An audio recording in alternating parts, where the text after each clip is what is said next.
E aí, você sabe o que é o carry trade? Carry trade é uma modalidade utilizada pelos investidores, que foi muito lucrativo por muito tempo, que consiste basicamente no quê? Você emprestar capital a taxas baixas, né? Você conseguir pegar um capital a um custo mais barato e você alocar esse capital onde você tem um retorno maior, que o seu resultado financeiro seja positivo para você conseguir repor aquele capital que você emprestou e ainda obter um lucro. Tá, mas como fazer isso? Uma das maneiras que foi amplamente utilizada nos últimos anos foi utilizando a economia do Japão. Por quê? Porque o Japão vem há muitos anos com a sua taxa básica de juros, a sua taxa nacional, negativa. Vinha com a sua taxa básica negativa, em menos 0,10%. O que isso significa? Significa que se você deixasse seu dinheiro para render a uma renda fixa nacional, no final de um ano você não teria mais dinheiro, você teria menos dinheiro, porque a ideia é justamente você não deixar o seu dinheiro parado para fazer a economia girar. A economia do Japão, que é uma economia que já vinha estagnada durante muito tempo, e essa foi um dos artifícios que utilizaram para fazer a população gastar e dessa maneira estimular a economia. E até aí tudo bem, só que a gente chegou num ponto que os Estados Unidos, depois pós-pandemia, começaram a sofrer com a inflação, tiveram que aumentar as suas taxas de juros justamente para combater a inflação. E o que isso gerou? Gerou uma diferença de taxa de juros do Japão com a taxa de juros dos Estados Unidos muito alta. E isso fez desvalorizar a sua moeda muito, uma quantidade demasiada que não era muito prevista pelos reguladores. Dessa maneira, o ien japonês chegou a bater na casa dos 162 contra um dólar. Ou seja, você precisava de 162 ienes japoneses para você poder comprar $1. Essa maneira, para uma população que estava com o seu câmbio acostumado na casa dos 110, 120, você ter uma desvalorização aí de 30, quase 40% da sua moeda, é uma coisa muito exorbitante. Só que, como que o Banco Central japonês vai lidar com isso? Em algum momento eles têm que ceder, por mais que eles queiram deixar essa taxa básica de juros reduzida para estimular a economia, eles não podem deixar o câmbio correr solto e dessa desvalorização da sua moeda.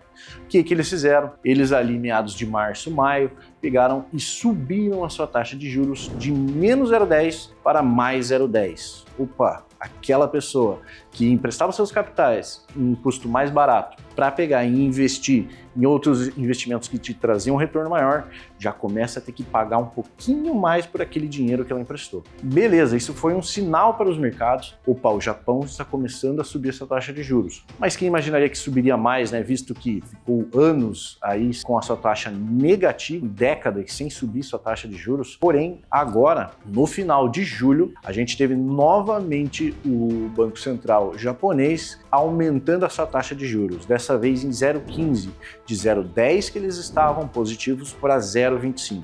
E quem acompanhou aí os mercados americanos, inclusive, observou que a gente teve uma queda muito abrupta nas ações de uma maneira generalizada. Por quê? Um investidor, um gestor de um fundo, quando ele vai realizar os seus investimentos, ele vai sempre ponderar o risco e o retorno que ele pode obter com aquele investimento. Se o risco for num patamar onde o retorno compense, ele vai realizar aquele investimento, se o retorno for proporcionalmente maior do que o seu risco. No momento que a gente tem uma taxa básica de juros indo de menos 0,10 para 0,25 positivo, é uma diferença de 35 pontos base, que é o 0,35. Ou seja, aquele retorno começa a cair muito e aquele capital que ele tinha alocado, emprestado lá, por exemplo, na economia japonesa, começa a ficar mais caro. Dessa maneira, ele tem que rebalancear a sua carteira. E, infelizmente, muitas vezes isso é se desfazendo de ativos.